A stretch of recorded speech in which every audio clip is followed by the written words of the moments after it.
There's probably no country as polarizing, next to the phrase World Cup, as Qatar. An oil-rich nation on the Persian Gulf, Qatar's wealth is inextricably linked with the modern game. After hosting the previous World Cup, they've qualified for the first time on their own merits, and we'll see if the country's investment in the game has finally paid off.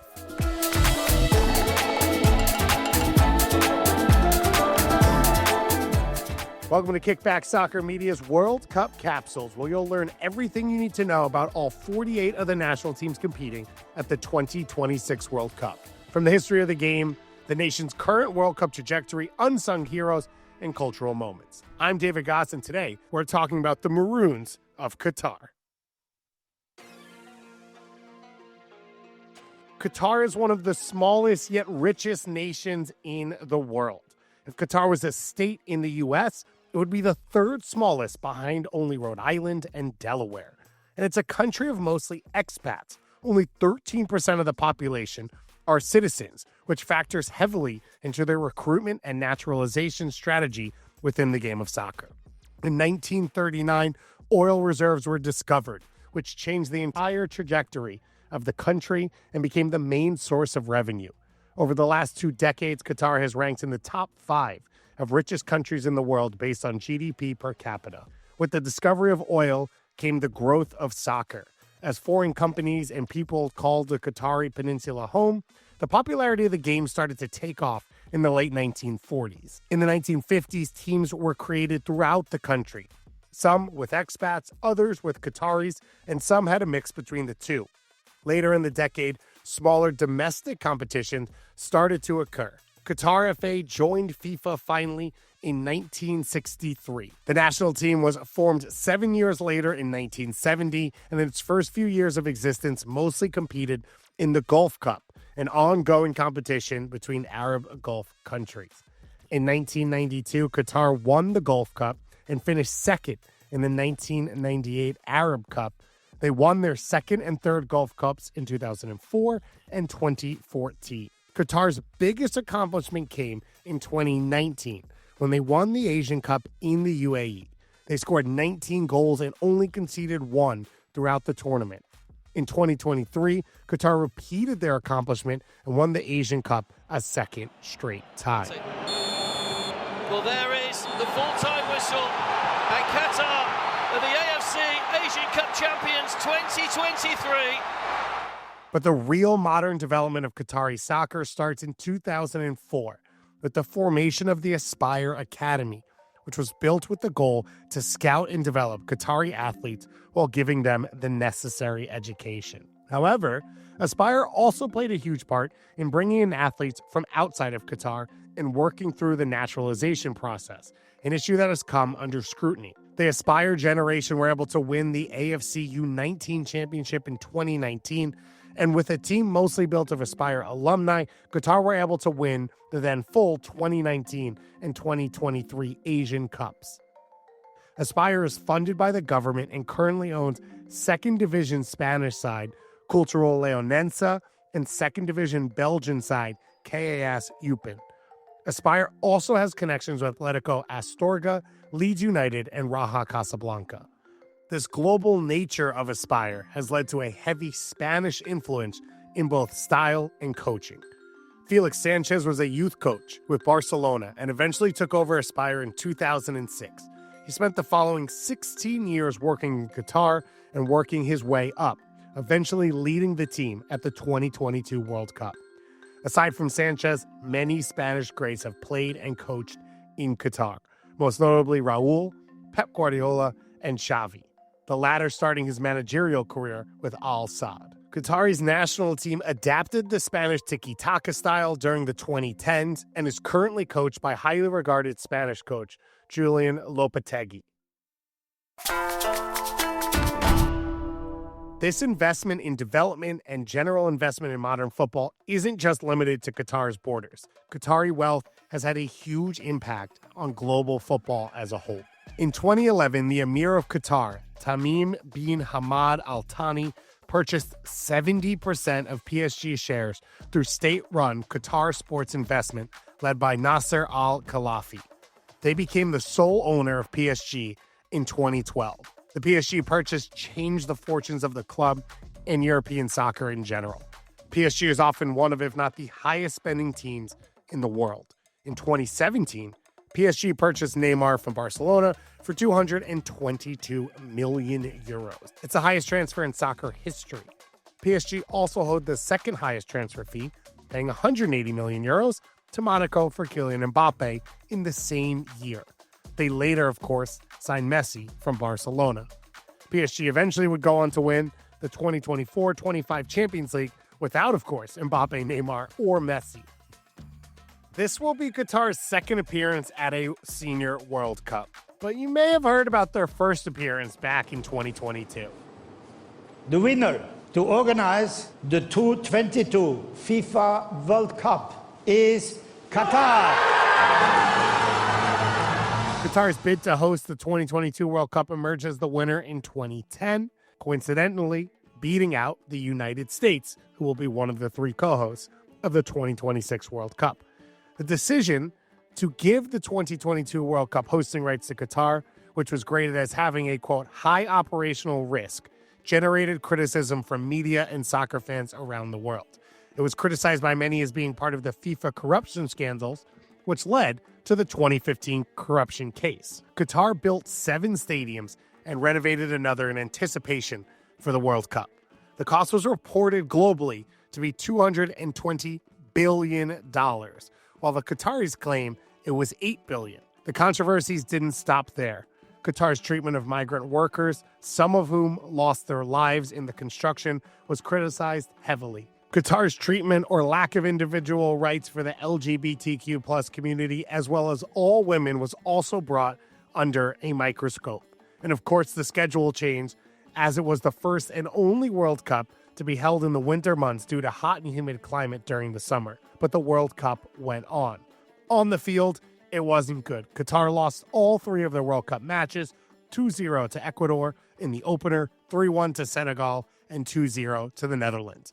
Mohamed Muntari scored Qatar's only goal.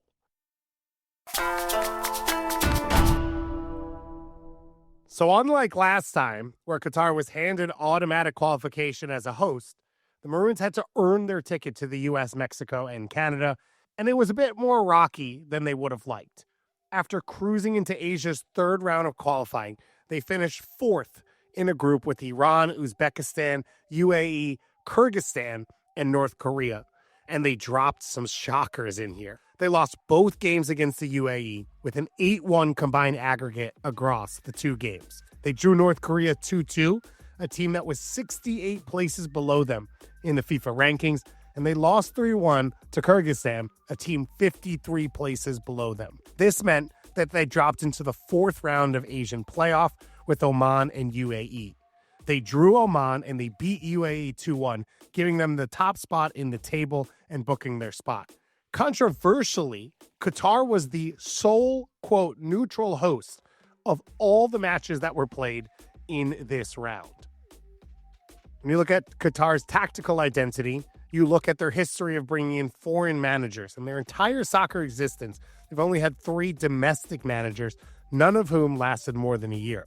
4 of the last 6 managers were Spanish, and the other 2 were Portuguese. Julian Lopetegui took over in May of 2025 after being relieved of his duties from West Ham earlier in the year.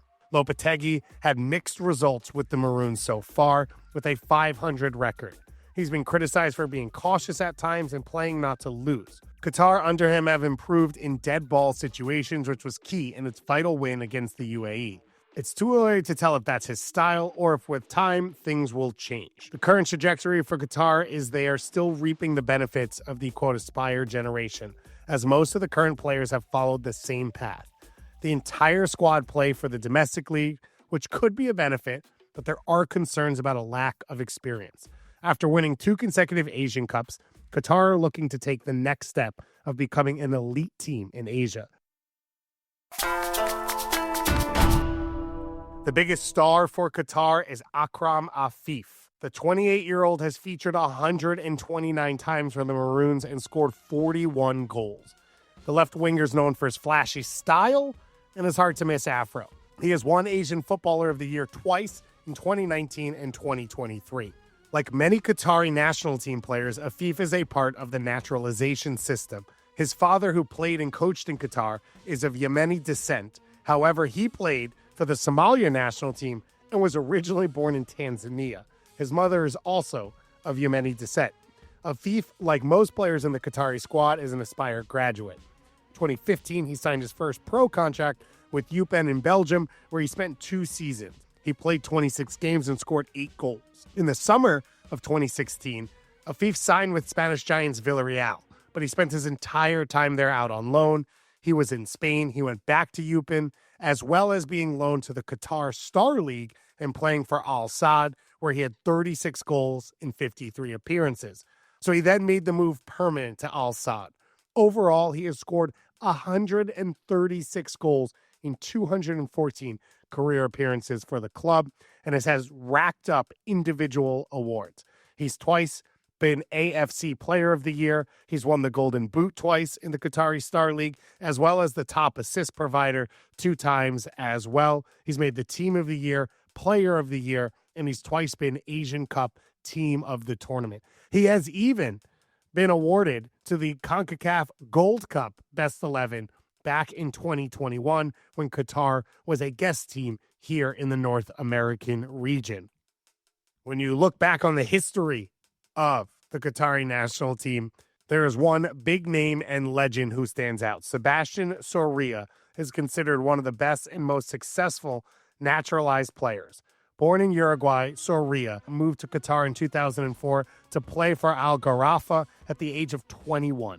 He later became a citizen of the country and represented the national team on 124 occasions, netting 39 goals. Soraya has over 450 league appearances and over 210 goals in the QSL. But we are not just talking about past tense. At the age of 41, he is still playing for the Qatari club, Qatar SC.